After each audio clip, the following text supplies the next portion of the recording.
नमस्तेस्तु महामाये श्रीपीठे सुरपूजिते शङ्खचक्र गदाहस्ते महालक्ष्मी नमोऽस्तुते। नमस्ते गरुडारूढे कोलासुरभयङ्करी सर्वपाप हरे देवी महालक्ष्मी नमोऽस्तुते।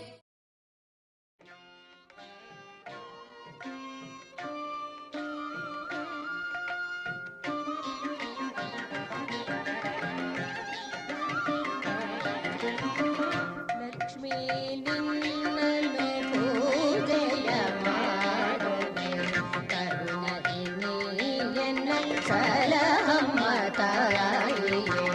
ಲಕ್ಷ್ಮೀ ನಿನ್ನನ್ನು ಪೂಜೆಯ ಮಾಡುವೆ, ಕರುಣದಿ ನೀಯನ್ನ